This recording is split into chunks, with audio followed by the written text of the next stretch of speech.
And we are back this week with your pit stop with Brooke and Brice covering Amazing Race season 34. Now, I have a conundrum because every time I talk about Survivor, I keep saying 34 and I can't figure out why I'm saying 34. But now, in recording this podcast, I just realized it because it's Amazing Race season 34.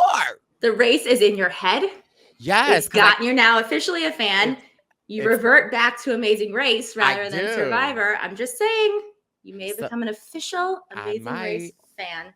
I might, but we are back covering Amazing Race season 34, episode 3. And I am joined by the amazing, the beautiful, the talented, the musically inclined Brooke Camhi, the winner of Amazing Race season 29.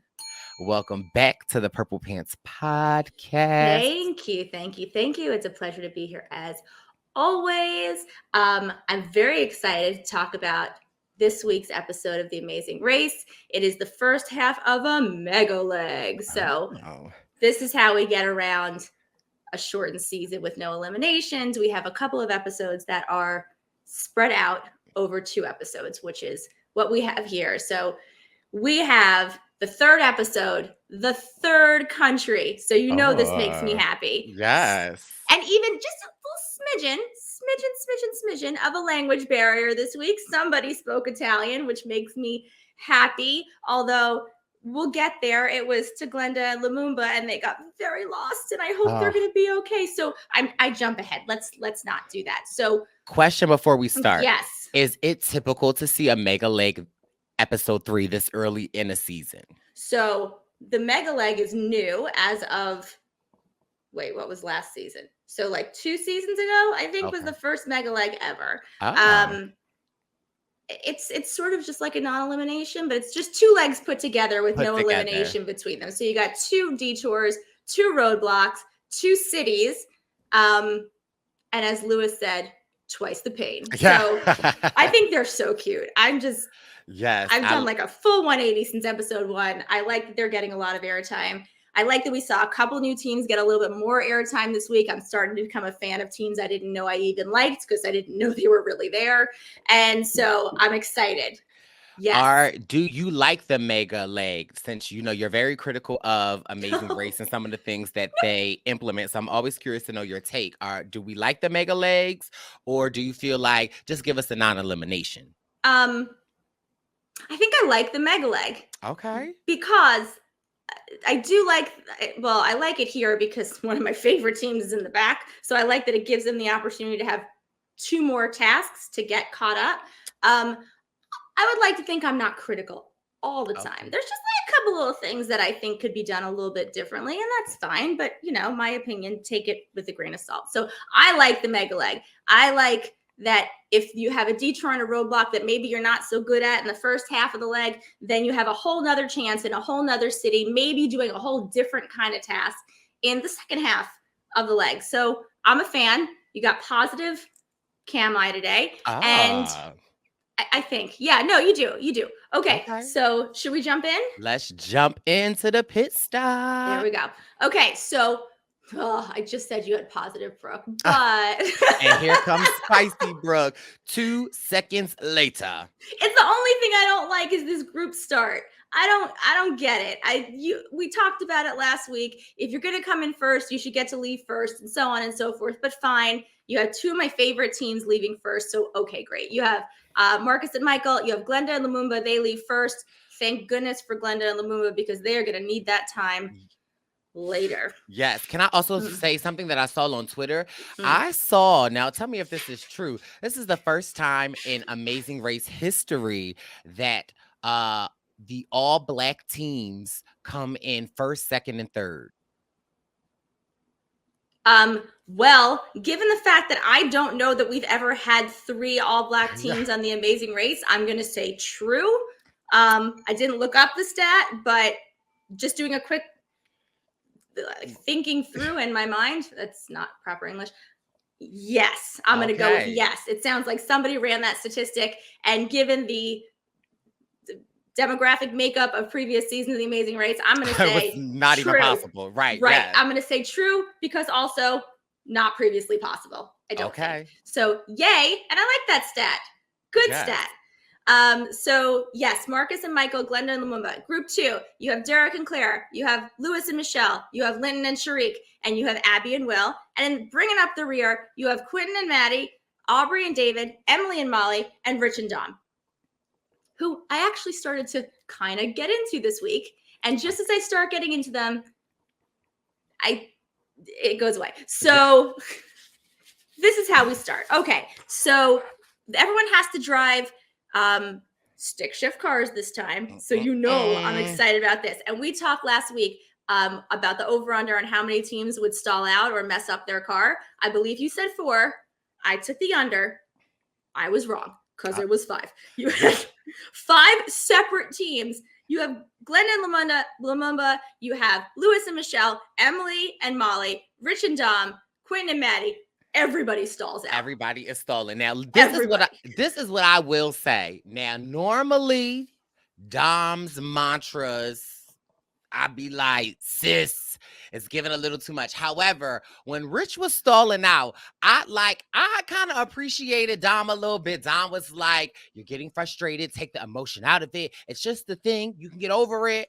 And like, I don't know why that really resonated with me on this episode. I was like, okay, Dom, I appreciate it. I just sometimes worry that in the moment of frustration, it could seem annoying. But I felt like she was really giving sound advice. So I was like, okay, Dom.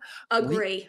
We like that mantra. And I think most of the things she says are weird. She's a Leo. There's fire. I don't understand most of it. And maybe it just goes over my head because I'm not Zen.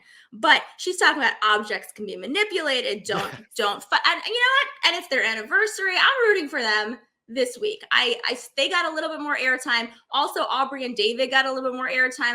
I was like, who are they? Are they here? And they are here.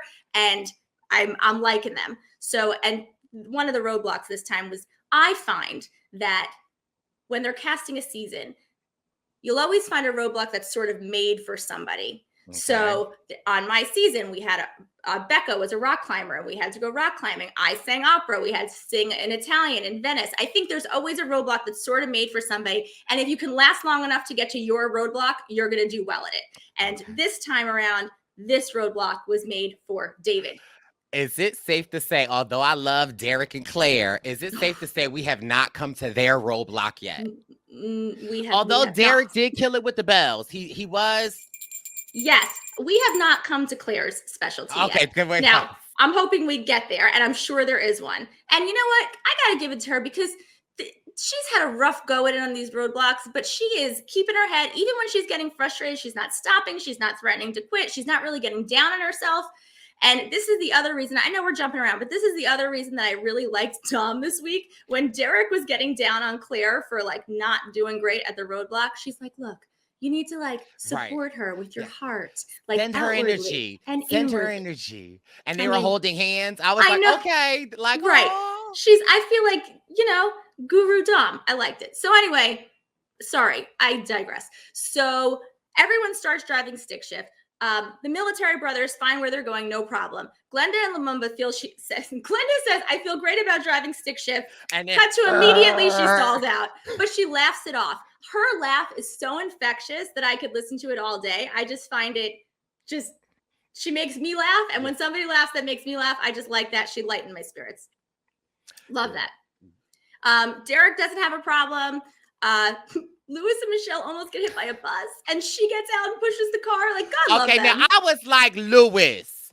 Like, now, this is where I need to, now I need your expertise. Okay. So I'm assuming the drivers are pre-assigned. Like, who drives the car? Yes. No. Okay. So, I felt like, Lewis, you over here breaking ice. But maybe she doesn't know how to drive a stick shift. So that's what I have to assume.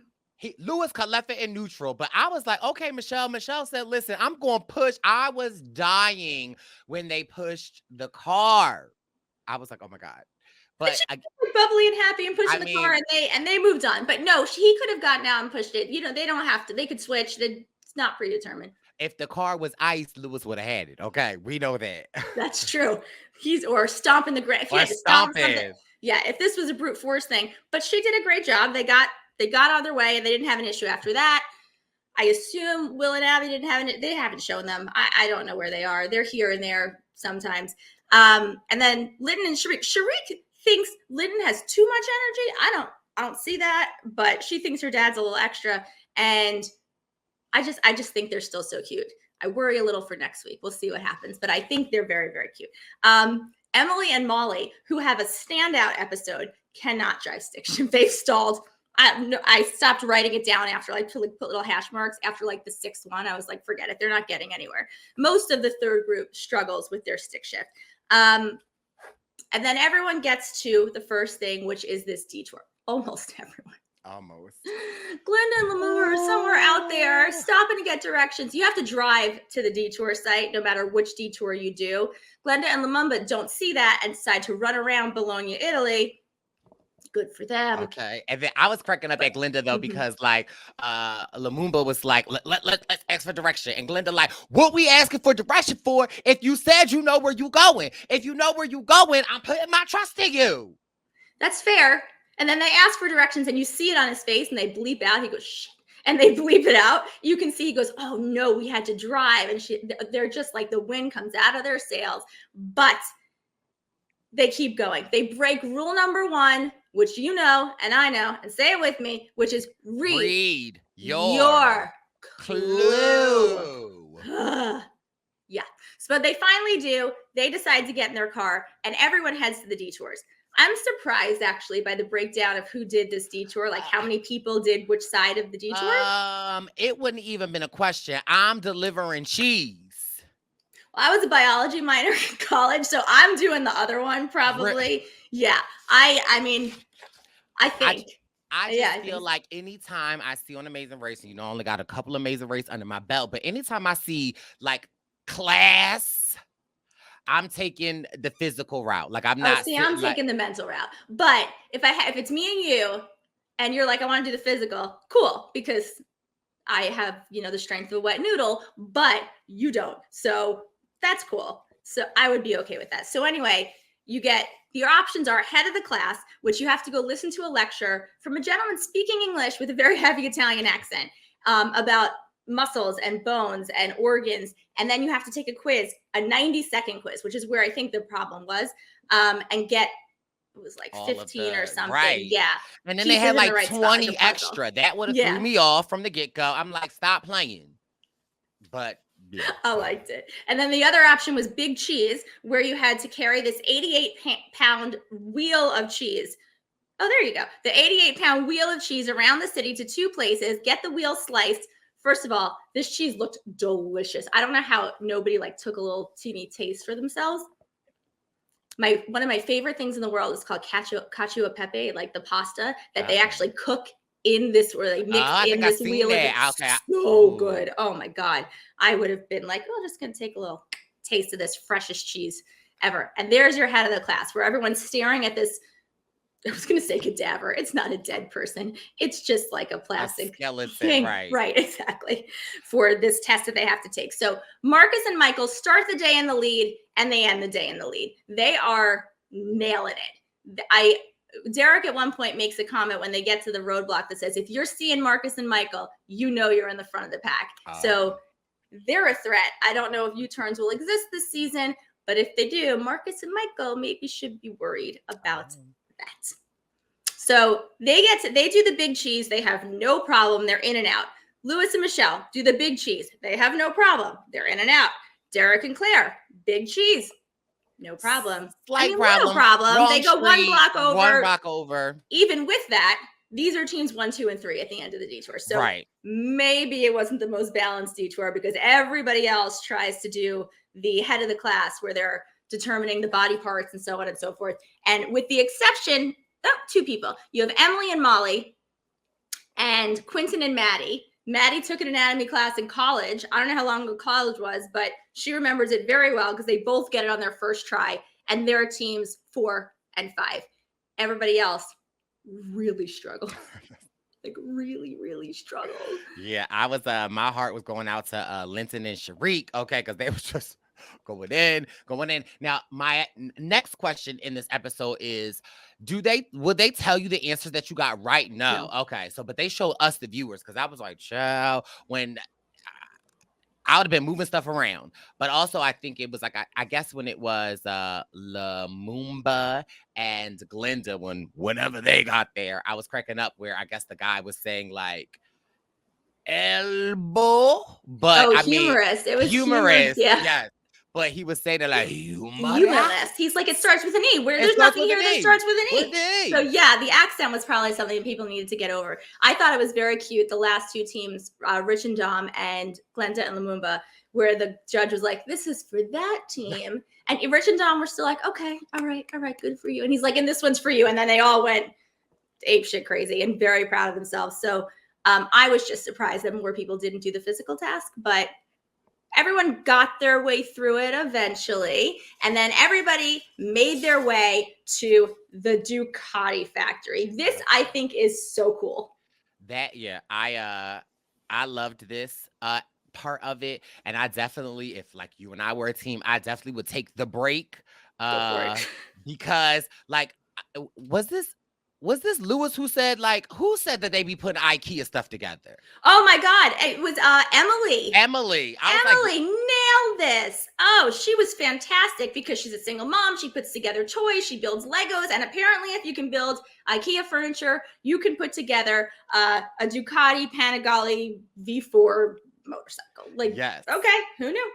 I think I would have been good at this. I'm really good at IKEA. In my family, whenever people like need to put furniture together or something, like they always call me because I just like Same. I love doing that's so funny. I like building IKEA furniture. I find it some people find it very frustrating. I find it relaxing. Yes, It's just so a do puzzle I. you can put together. And so I enjoy that. And so that's funny that you said And that. some people's complaint is that it's not like they don't provide a lot of instructions, but I feel like they provide just enough. They provide enough and they provide a guy doing it in front of you. I actually would think that would be better than just giving me written instructions with pictures. You can watch somebody do it if you have the time and the patience. And that's where I think a lot of people fall short. They don't take the time. So one thing that's interesting, and this happened to us when we were in Venice, and I had to make this this Venetian mask. And the whole thing about it was you had to follow directions. There was one part where you had to put paint on, then you had to wipe it off. And if you didn't, that was the thing. If you didn't have to look gorgeous, but you had to do the directions in the right order. So if you didn't take the time, and they will not start a demonstration over for you. So if you get there and when the first person gets there, they start the demonstration on loop. If you get there second and he's halfway through, you got to wait for the loop, or you don't, and you try and figure it out on your own. It's kind of like the classroom as well. Like if you get there and the class has started, you have to like wait outside, which is why I'm a proponent of physicality. Like let's do the physical because you could just start at your own pace. Although last season we did see, I forget what challenge that was, but I know Dusty and Ryan was doing it, and then they had to switch because it was too much. I forget what challenge it was. It wasn't when they were making the food, but I do know that like mostly everyone switched that challenge and went to the other one. And I think it was the one where you had to like, I just know the second part of it was you had to like bring a horse or something through the field. Was it the cheese making? It might have been the cheese. Oh, it might have been the cheese. Yes, that's right. Dusty couldn't get the cheese. Not another cheese challenge. There's always something with cheese. Did we have something with cheese? I don't think we had anything with cheese. Huh. And then they had to eat that magic cheese. Then they had to eat the cheese. And Lulu and Lala was like, raw. I think that was onions. Oh, onions. Okay. No, that was No, I know. It wasn't the cheese though. You're right. Okay. No, but onions are delicious. I'm a big proponent of onions. Anyway, so everyone has to get to the Ducati factory, which I think is a super cool roadblock, and put together a motorcycle. Like that's cool. I like challenges that are purposeful for their location. So this is where Ducati is made, and it's cool. Like you could do, there have been challenges on the race that sort of could have happened anywhere, but this is very specific to where they are, and I like that. So again, Marcus and Michael get there first. Marcus actually has this motorcycle at home. I think my love for him grew a little bit more here, where he's like, look, some people build things and some people pay people to build things. Yeah, I was cracking up. I get that. when Marcus was there, and he like, obviously they're there for a period of time because this challenge is very tedious. And Marcus is like on the lawn with his book bag, like, and every time Michael gets closer, he's like, oh, okay, yeah. I'm like, okay. He's like the opposite of Dom, who's sitting there being like, I'm sending you energy. Yeah. I'm sending you Zen. Yeah. Marcus is like, I'm just going to take a nap. Let me know when you got it. Like, they're cute. So Derek and Claire get their second. We have not quite a repeat of the yodeling incident. But Claire says she can do it. And I give her a lot of credit for saying she can do things and then trying to do things and ultimately doing things. But she drops a few spots along the way, but that's okay. Because I think you like that too. You don't want to see somebody come in first every single time. Right. This is, again, I'm saying that Derek and Claire are shaping up. I was worried for them, but now, I'm still worried for them. But if they could figure out how to turn the wrench to get it to screw and not unscrew, they can be a well-oiled Ducati. And it seemed to be that the biggest issue this Ducati stop was figuring out to put it in neutral to make the wheel work. Yes. And figuring out the wrench. I mean, I do think that the guy doing the demonstration on purpose then started clicking the wrench to show reverse or not reverse. I mean, anyone who has like, I have a screwdriver that's like that, where you click it and it goes one way and you click it and it goes the other way. But I guess if you've never had that, you've never seen that, you don't know. And you're like, why is this thing not working? So, okay, it's understandable. She can't work a socket wrench. She's basically unscrewing the already unscrewed screws. And it's the screws are loose. The guy comes, he's like, it's too loose. She's like, no kidding. I don't know how to tighten it, but that's fine. Lewis gets there third. Also, Quentin gets there right after him. A lot of teams, like you said, can't get that wheel to spin, and that's the trick for the first part of putting together the Ducati. Quentin says that he had like a scooter as a kid and somebody pushed him off of it. This is his revenge. I think they're so cute. Yes. And he sits like a dancer on the ground. You can tell that the way he's sitting and the way he's moving, he's graceful. I like him. And then Will gets there fifth. He is not literally, he's proverbially spinning his wheels because he hasn't done anything. He sits there for a long time having done nothing. He can't get the wheels to do things. He tries to get the judge to tell him an answer, which is a classic Brooke move. It never works. Don't bother. It's like, can you tell me how the wheel spins? And the guy, and I love how they don't even speak back. He's just like, they're not gonna tell you. Sorry. But kudos for trying. I've been there. I've done that. I also thought I always look for this during this challenge because clearly I would be looking at other teams and seeing what they're doing. And I mean, I don't know if any other teams helped each other, but we didn't hear it because I know when certain people got it, they were like, oh, you got the wheel to spin. And I would have been like, yeah, sorry, not helping. That's what I noticed too. It seems like this is the opposite of a Will and James season. Like, it doesn't seem like there are any real alliances that are helping each other through, which I kind of like. I mean, we had some people that we worked with, and London and Logan were a team that we had agreed we're not going to U-turn each other. If we get somewhere, we will U-turn someone to help you guys stay in, and vice versa. And if we can help you with something, we will help you with something, and vice versa. London was not a fan of animals, so when we were in Greece and we had to put a whole thing on a donkey, I helped them put the donkey tail through just because they were a team that we were helping. Fine. We would give them an answer and they would do the same. I'm not seeing any of that here, and I'm really okay with it. Everybody ends up at this roadblock at the same time. Emily and Molly get there sixth, and like we said, they leave second. She does such a good job. And you can just see, I'm really, really starting to like them. You can just see how supportive, Molly was like, how'd you do that? Right. I'm so surprised. My sister's a badass. This is incredible. So they're getting fun to watch. And then Aubrey and David get there, and Aubrey is psyched because David is a helicopter mechanic. So, and on the weekends he builds cars. So, okay, so this should be his. So he gets there seventh and they leave third. This was his. They did a big jump. Then you have Linton and Sharik there. They actually climb a couple spots too. They leave in fifth. And bringing up the rear, Glenda and Lumumba and Rich and Dom show up basically at the same time. He's talking about you need to move slow and steady. And Glenda does a full-on Jim Halpert to the camera where she's like, what? And steady. Maybe steady, but not slow when you're at the back. So, and Rich and Dom are there. She's sending him all the energy. I think he's really into it. They're actually a very cute couple. They I balance each like other out. them. We They don't really do. hear a lot about from Rich. We hear a lot Mm-mm. from Dom. And clearly it doesn't seem to like bother him. I know in high stressful situations, I'm gonna need you to shut the up. But Rich, just like, it's our anniversary. We're so happy. Like, so it's like, okay, Rich. Yeah, I like them. And she's flirting with him. She's like, "You look so cute, screwing Yeah. those in." Like, okay, they think they're cute. I think they're cuter than I thought that they were because we hadn't really seen it. So as the episode ends, everybody but one Mm, has finished the mm. roadblock, and they're all on their way driving to Florence. I want to say Florence. So I didn't look up, and I should have looked up how far Bologna is from Florence to see how much of um, a cushion Glenda and Lumumba will have when he does finish that roadblock, assuming he finishes it before next Wednesday, which I'm assuming he does.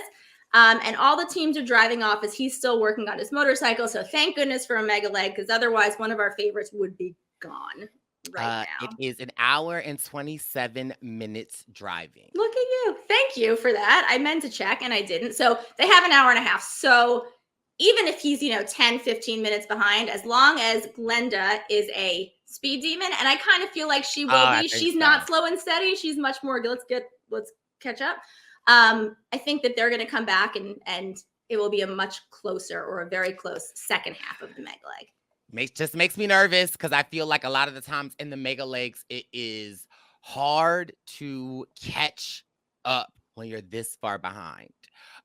Because again, it alleviates a lot of pressure for like a Rich and Dom. Like at least they know, like, listen, we just need to make sure that we have to stay ahead of Glenda and Lumumba. And I Right. feel like it also puts a lot of pressure on Glenda and Lumumba because it's Yeah. like they know. But at least when they got to the Ducati place, they saw the other people. And so it gave them That again, like Quentin and that Maddie last week, it gives you like that extra zhuzh to that be like, we're chuka. But also another thing that I noticed, because listen, this is Michelle and Lewis fan stand podcast.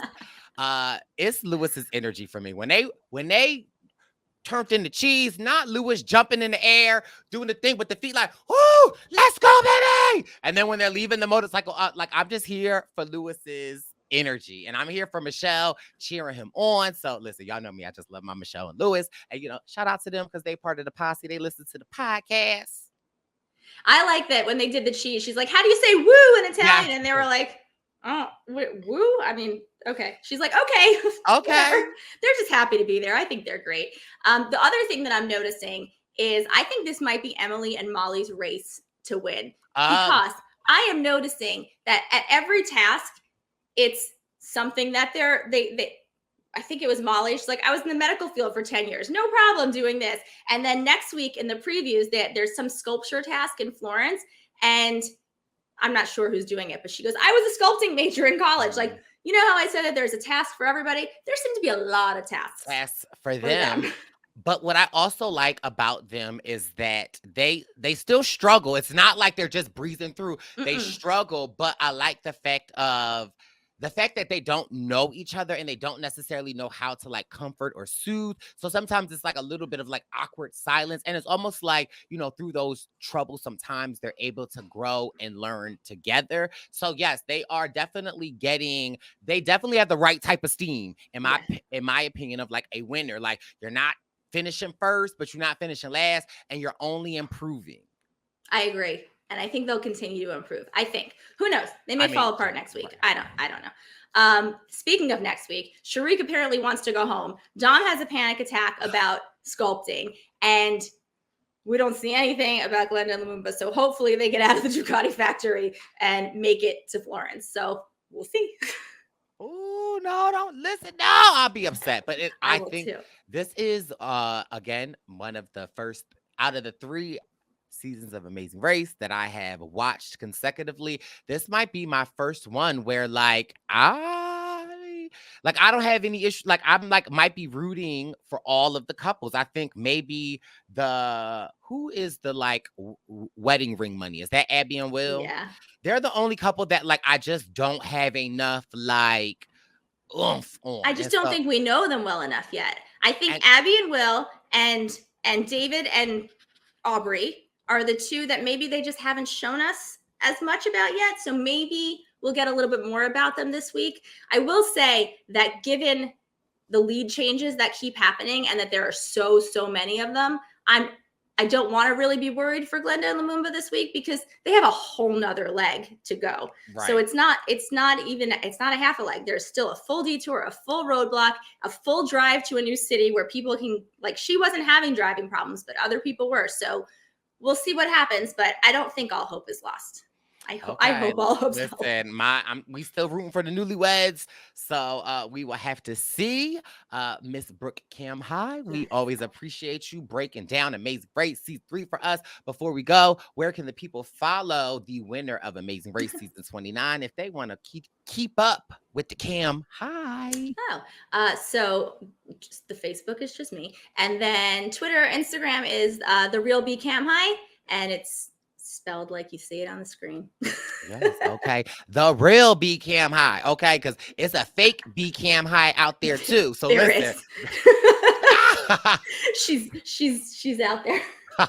So make sure you click on the real one. Well, listen, Brookie Pooh, I appreciate you. And this has been our pit stop of Amazing Race Season 34, Episode 3. I want to do like the thing. I don't know if I could do it. Hold on. Do it. I want to like end how Lewis did it. Let's see if I can do it. Hold on. Wait, I'm going to probably fall off my chair, but he was like, can I do it? Bye.